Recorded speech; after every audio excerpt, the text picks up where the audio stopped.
જિલ્લાના મેઘરજ તાલુકાની ઇપલોડા ગ્રામ પંચાયતની બેદરકારી સામે આવી। ઇપલોડા ગામમાં રોડની વિકાસ કામગીરીમાં નડતર દબાણ હોવાના કારણે કામ અટકી પડ્યું। દબાણકારોને મૌખિક નોટિસ આપવામાં આવી છતાંય હજુ સુધી કોઈ અસરકારક કાર્યવાહી કરવામાં આવેલ નથી। પંચાયતની ઢીલાસથી ગ્રામજનોમાં ભારે રોષ છે।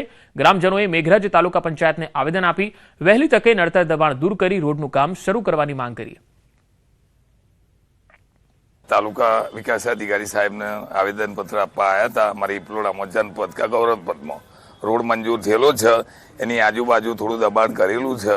अमे मौखिक पंचायते नोटिस काढी तो एनु कोई रिजल्ट आव्युं नहीं। साहेबे पूरेपूरी खातरी आली के 24 कलाकमां तमारुं काम पूरुं करवामां पूरेपूरी मदद करीश अने हकारात्मक पॉजिटिव जवाब आप्यो छे। अमने संतोष छे।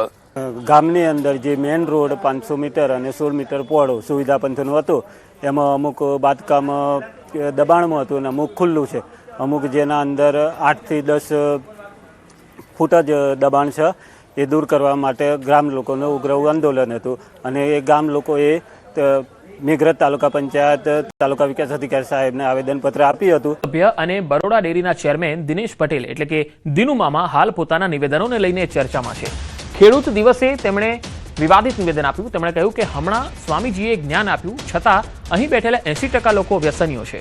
આ નિવેદન બાદ ઘણી ચર્ચાઓ થઈ ત્યારે ખેડૂત દિવસે આપેલા આ નિવેદન અંગે દિનુ મામાએ ખુલાસો કર્યો। તેમણે કહ્યું કે મારું નિવેદન તોડી મરોડીને રજૂ કરાયું જે મને સ્વીકાર્ય નથી। તેમજ વ્યસન અંગે નિવેદન આપતા કહ્યું કે વ્યસન દૂર કરવાની જવાબદારી માત્ર કોંગ્રેસ કે આમ આદમી પાર્ટીના નેતાઓની નથી।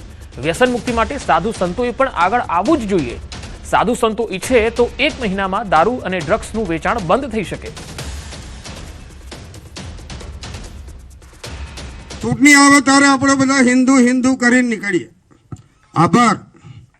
पण अत्यारे विरोध पक्षना नेताओ जागृत धारासभ्यो बूमो पाडे छे ड्रग्स मिटाओ दारू मिटाओ। आप सर्वने पूछो तो गुजरातना कया गामडामां दारू नहीं मिलतो। आ जवाबदारी एकला पेला कांग्रेसना एक भाई है जिग्नेश भाई मेवाणी, गोपाल इटालिया, आ छेतरभाई वसावा आ लोकोनी जवाबदारी है। साधु संतोनी जवाबदारी नहीं। जो साधु संतो धारे तो 1 महीना में आ बधुं कम कंट्रोल करे। बात करवानी मारी आ पद्धति आज करी है।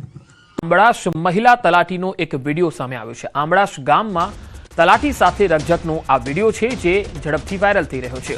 महिला तलाटी अने अरजदार वच्चे रकझक थई हती। अरजदार साथे तलाटीए गैरवर्तन कर्युं होवानी फरियाद उठी हती। विडियो वायरल थता चकचार मची गई छे। तमे पण जोई शको छो के जेमां रकझक थई रही छे। अरजी आपवानुं कीधुं तो अरजदारने वारंवार समजाववा छतां ए समज्या नहीं। तमे के हम्मतीना नथी एटले आपो एम कहेवाय हे नथी नथी हम्मतीना एटले तमने पूछीए ने तमने पूछवा तो राख्या समजावा तो राख्या ने समजावा राख्या तो समजाव्या वखत आम अर्जी करे પછી એમ સમજાવી દીધું નહીં। તમે એવું કીધું કે હમ્મતીના નથી। તમે એવું કે કોણ તમે કીધું કે હમ્મતીના નથી। એ તમારા વર્ડ છે બોલવાના કઈ હું આ થાઈ કરી લે। આ તો થાઈ કરી લઉં ને થાઈ થાહે હો। તમે કે હમ્મતીના નથી એટલે આપો એમ કહેવાય હે નથી। महिला तलाटीए समग्र मामले स्पष्टता करता कह્યું કે અરજદાર લોન માટે ડોક્યુમેન્ટ તૈયાર કરવા આવ્યા હતા। તેમણે સ્થળ ખરાઈ બાદ અરજી મંજૂર થવાનું સમજાવ્યું પરંતુ તે સમજ્યા નહીં અને રકઝક કરી। આ મામલે સ્થળ ખરાઈ બાદ ખાતરી આપ્યાનું મહિલા તલાટીનું રટણ છે। આ મામલે અરજદારની કોઈ પ્રતિક્રિયા સામે આવેલ નથી। અરજી આપવાનું કીધું તે ભાઈને ગમ્યું નહીં કે મારે આજને આજ જોઈ મેં ભાઈ આજને આજ ન થાય અરજી આપો પછી હું તમારે સ્થળ ખરાઈ કરી લઈશ। એમ છતાં તમને એવું હોય તો આપણે મંગળવારે આવજો આપણે જાતે બે જાહું તમારા ખેતર ઉપર સ્થળ ખરાઈ કરીને દાખલો આપી દઈ। તો એ ભાઈ તમે 5 થી 6 વાર પ્રશ્ન પૂછ્યો મારે બીજા પણ ખાતેદાર હતો કામ માટે એટલે મેં ભાઈ તમે એકને એક પ્રશ્ન પૂછો તો હું બીજાના કામ કરી નથી શકતી। તમે નથી સમજતા એકને એક જવાબ હું કીધા કરું। ખરેખર ત્યાં સ્થળ ઉપર જોઈએ તો શેરડીનું વાવેતર નથી। પછી એ ભાઈને ગમ્યું નહીં તો પછી એને લાગ્યો આકડો ને થોડુંક બોલવા માંડ્યા એટલે મેં કીધું વાંધો નહીં તો ભાઈ જેમ કરવું હોય એમ દાખલો નહીં। પોલીસ કર્મચારીનું હાર્ટ એટેકથી મોતનું અનુમાન। ફરજ પર હાજર પોલીસ કર્મીનું ઓન ડ્યુટી મોત થયું છે। મરીન પોલીસ મથકમાં ફરજ બજાવતા હતા 38 વર્ષીય પીએસઓ સુખદેવ વસાવાનું મોત થયું છે। સુખદેવ વસાવા અચાનક બેભાન થઈને ઢળી પડ્યા હતા। સાથી કર્મચારીઓ સારવાર માટે તેમને લઈ ગયા જો કે સારવાર મળે તે પહેલા જ તેમનું મૃત્યુ થયું। પરિવાર સહિત પોલીસ કર્મચારીઓ શોકમાં ગરકાવ થઈ ગયા. મૃતદેહને પીએમ અર્થે સિવિલ હોસ્પિટલ ખસેડાયો છે. પીએમ રિપોર્ટ આવ્યા બાદ જ મોતનું સાચું કારણ બહાર આવશે. હાલ મરીન પોલીસે ગુનો નોંધીને કાર્યવાહી હાથ ધરી છે. સુખદેવ વસાવા પીપલોદ પોલીસ લાઇનમાં પરિવાર સાથે રહેતા હતા. ભુવનેશ્વરમાં રખડતા શ્વાનોના ડરને કારણે મહિલાના અકસ્માતની ઘટના બાદ હવે પાલિકા હરકતમાં આવી. શહેરમાં વધતી રખડતા શ્વાનોની સમસ્યાને ધ્યાનમાં રાખીને પાલિકા દ્વારા 1 જાન્યુઆરી 2024થી વિશેષ ટીમ રચી ખસીકરણ અભિયાન શરૂ કરવાનો નિર્ણય લેવાયો. આ અભિયાન હેઠળ શહેરના વિવિધ વિસ્તારોમાં વાહન પર દોટ મૂકતા અને લોકોની પાછળ દોડતા શ્વાનોની ઓળખ કરી નાગરિકોની ફરિયાદના આધારે કાર્યવાહી કરવામાં આવશે. શહેરના તમામ 9 વોર્ડમાં આવા શ્વાનોને શોધી પકડી સુરક્ષિત રીતે યોગ્ય વાહનમાં લઈ જવાશે. પકડી લેવાયેલા શ્વાનોનું પશુ ચિકિત્સા વિભાગ અને સરકારની માર્ગદર્શિકા પ્રમાણે ખસીકરણ અને સારવાર કરવામાં આવશે. નગરપાલિકા દ્વારા 1 જાન્યુઆરી 2024થી વિશેષ ટીમ બનાવી શહેરમાં રખડતા શ્વાનના ખસીકરણ અભિયાન શરૂ કરવાનો નિર્ણય લીધો છે. વાહન પર તેમજ માનવ પછાડી દોડ મૂકે છે તેવા શ્વાન ફરિયાદના આધારે તેમજ 9 વોર્ડમાં આવા શ્વાનને શોધી કાઢવામાં આવશે અને તેને ઝડપી પાડી ડબ્બે પૂરવામાં આવશે. તેમના ખસીકરણ સાથે પશુ ચિકિત્સા અને સરકારની ગાઈડલાઈન મુજબ આવા શ્વાન સામે કાર્યવાહી કરવામાં આવશે. તત્વો બેફામ બન્યા છે. પોલીસનું જાણે કે ડર જ ન હોય એમ મન ફાવે તેમ હુમલાઓ કરે છે, મારપીટ કરે છે અને પછી ફરાર થઈ જાય છે. આ તસવીરો તમે જોઈ શકો છો. 8 અલગ અલગ તસવીરો છે જ્યાં દ્રશ્યોમાં જોઈ શકાય છે કે ક્યાંક મારામારી છે, ક્યાંક હુમલો થયો. મહેસાણામાં પાર્કિંગની અદાવતમાં પિતા પુત્ર પર હુમલો થયો. તો સુરતમાં ખનીજ માફિયાઓ બેફામ બન્યા. કામરેજમાં રેતી ભરેલા ડમ્પરને રોકવાનો પ્રયાસ કર્યો તો સરકારી ગાડીને ટક્કર મારી. અમદાવાદમાં સસરાએ જમાઈ પર હુમલો કર્યાની ઘટના બની. સસરાએ સાથીદારો સાથે મળીને જમાઈને રોડ વચ્ચે માર માર્યો. જૂનાગઢમાં અસામાજિક તત્વો બેફામ બન્યા. પૈસાની લેતી દેતી બાબતે પતિ પત્ની પર હુમલો કર્યો. આવી રીતે અલગ અલગ 2 જગ્યા અસામાજિક તત્વોએ હુમલાની ઘટનાને અંજામ આપ્યો. હથિયાર લઈને પસાર થતા શખ્સો સીસીટીવીમાં પણ કેદ થયા.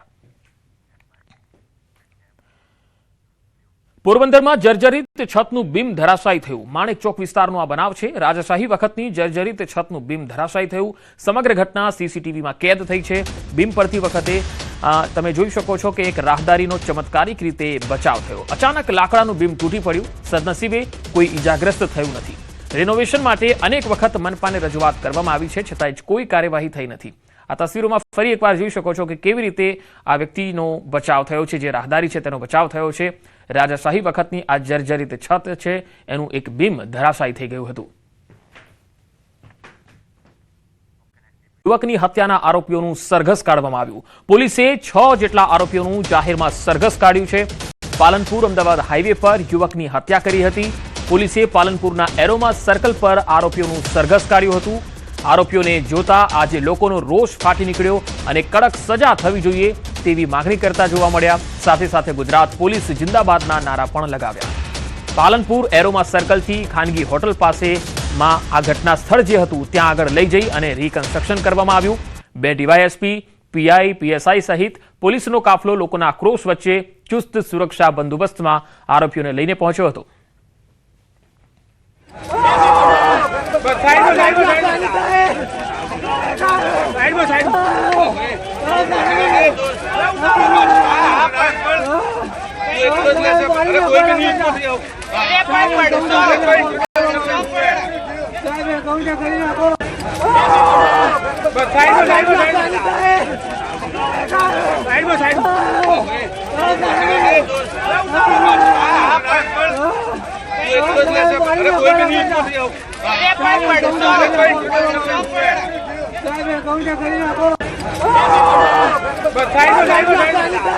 જે રીઢા આરોપીઓ પર જ્યારે પોલામપુર પશ્ચિમમાં ગુનો દાખલ થયો હતો એ બાબતે એ લોકોને અરેસ્ટ કરીને 8 દિવસના રિમાન્ડ લેવામાં આવે છે.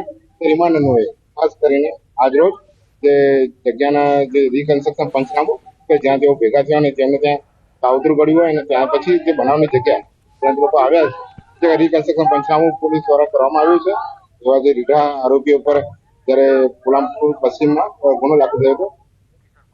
વધુ માહિતી મેળવીએ સંવાદદાતા કિશોર તુવર બનાસકાંઠાથી જોડાયા છે. કિશોર, આ જે આરોપીઓ છે જેમણે યુવકની હત્યા કરી દીધી હતી, હવે બકરી બનીને મેમે કરવા લાગી ગયા છે આરોપીઓ. જે યુવક છે તેના પરિવારજનો હવે શું કહી રહ્યા છે? તેમને પોલીસની કામગીરી પર હવે કેટલો સંતોષ છે?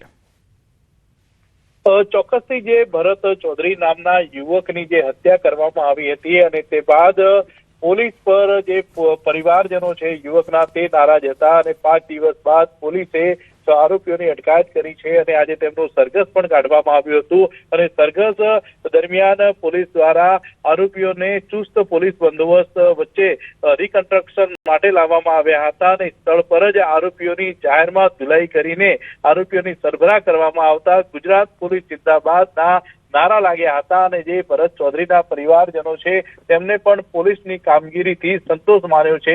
મહત્વની વાત તો એ છે કે 24 જેટલા લોકો સામે ગુનો નોંધવામાં આવ્યો હતો અને હજુ પણ કેટલાક આરોપીઓ જે ફરાર છે તે આરોપીઓને પકડવા માટે પોલીસ જે છે તે અલગ અલગ ટીમો બનાવવામાં આવી છે અને ગણતરીના દિવસોમાં જ તમામ આરોપીઓને પણ ઝડપવામાં આવશે અને જેલના સળિયા પાછળ ધકેલવામાં આવશે। અત્યારે તો પોલીસ જે રિમાન્ડ મળ્યા છે 6 દિવસના તેને લઈને પોલીસે જે તમામ જે આરોપીઓ છે તેમની વધુ પૂછપરછ પણ હાથ ધરી છે। પંકજ, કિશોર, ખાસ પાલનપુર હોય, બનાસકાંઠાના અન્ય વિસ્તારો હોય, ત્યાં આવા અસામાજિક તત્વો અને આ રીતે હત્યા, દિન દહાડે ક્રાઇમ કરનારા લોકોની સંખ્યા ખૂબ વધી રહી છે, ત્યારે પોલીસની આ કામગીરીને સ્થાનિક લોકો કઈ રીતે જોઈ રહ્યા છે? ચોક્કસથી દિન પ્રતિદિન જે છે તે હત્યાની તેમજ હુમલાની ઘટનાઓમાં વધારો થઈ રહ્યો છે। આજે પણ પાલનપુરમાં એક ચૌધરી યુવક પર છરી વડે હુમલો કરવામાં આવ્યો હતો અને તેને જ લઈને પોલીસ દ્વારા પણ હવે એક્શનમાં આવી છે અને પોલીસ દ્વારા રિકન્સ્ટ્રક્શન વખતે વરઘોડો કાઢવામાં આવે છે અને તે બાદ પોલીસે જાહેરમાં જ આરોપીઓની સરભરા કરી છે। તેને લઈને લોકોમાં પણ પોલીસની કામગીરી સાથે સંતુષ્ટ જોવા મળી રહ્યા છે અને ગુજરાત પોલીસ જિંદાબાદના નારાઓ લાગી રહ્યા છે। અનેક વાર ગુજરાત પોલીસ અને બનાસકાંઠા પોલીસ હાય હાય અને મુર્દાબાદના નારા લાગતા હોય છે, જ્યારે આજે આરોપીઓની જે રીતે જાહેરમાં સરભરા કરવામાં આવી તેને લઈને ગુજરાત પોલીસ જિંદાબાદના નારા લાગ્યા હતા અને પોલીસની કામગીરીથી લોકોમાં પણ ઉત્સાહ જોવા મળી રહ્યો છે। પંકજ, કિશોર, આભાર માહિતી આપવા માટે। તો ખરેખર હવે આવી સર્વિસ ખૂબ જરૂરી છે, કારણ કે આરોપીઓને એક કાયદાનું ભાન કરાવવું ખૂબ જરૂરી છે, જેથી આવા પ્રકારના ક્રાઇમ ન થઈ શકે।